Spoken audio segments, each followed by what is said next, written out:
வணக்கம். இன்றைக்கி நம்ம முள்ளங்கி சூப் எப்படி பண்ணுறது அப்படின்ட்டு பார்க்கலாம்.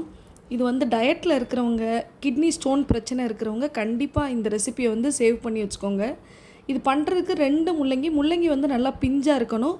ஒரு பழுத்த தக்காளி, 5-6 சின்ன வெங்காயம், 3 பச்சை மிளகாய், இது எல்லாத்தையுமே கட் பண்ணி வச்சுக்கோங்க. பச்சை மிளகாயை கட் பண்ண வேணாம், அப்படியே சேர்த்துக்கோங்க. இப்போ குக்கரில் 50 கிராம் அளவுக்கு பாசிப்பருப்பு நல்லா கழுவி எடுத்துக்கோங்க.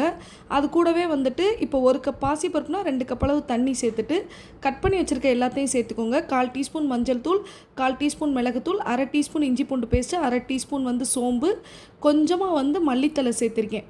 சேர்த்துட்டு இப்போ குக்கரை மூடி ஒரு 4 விசில் ஹை ஃப்ளேமில் விட்டுருங்க.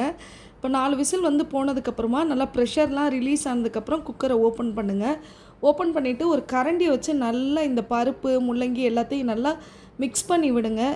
ஏன்னா முள்ளங்கி முழுசாக இருந்தால் கூட அந்த குழந்தைங்கள்லாம் கொடுக்கும்போது சாப்பிட மாட்டாங்க.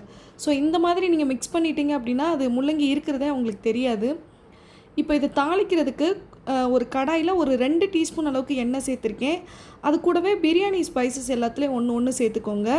அப்புறம் 2 காஞ்ச மிளகாய், கொஞ்சமாக கருவேப்பிலை சேர்த்து நல்லா வதக்கிட்டு இது கூடவே அந்த வேக வச்சுருக்கிற பருப்பு, முள்ளங்கி எல்லாத்தையுமே சேர்த்துக்கோங்க. அது மாதிரி இந்த பருப்பு வேக வைக்கும்போது பச்சை மிளகாய் கீரி போட வேணாம், அப்படியே முழுசாக போட்டுக்கோங்க. இப்போ பருப்பு சேர்த்ததுக்கப்புறமா இதில் தேவையான அளவு இந்த சூப்புக்கு தேவையான தண்ணி ஊற்றிக்கோங்க. தேவையான அளவு உப்பு சேர்த்து நல்லா கொதிக்க விடணும் ஒரு 10 நிமிஷம். இது கூடவே கொஞ்சமாக மிளகுத்தூள் ஆட் பண்ணியிருக்கேன் நான். அப்புறம் நல்லா கொதித்து வந்ததுக்கப்புறமா கடைசியாக மல்லித்தலை சேர்த்து இறக்கிடுங்க. அவ்வளோதான். நீங்களும் கண்டிப்பாக ட்ரை பண்ணி பாருங்கள். இந்த வீடியோ பிடிச்சிருந்தது அப்படின்னா லைக், ஷேர் அண்ட் சப்ஸ்கிரைப் பண்ணிடுங்க. தேங்க்யூ.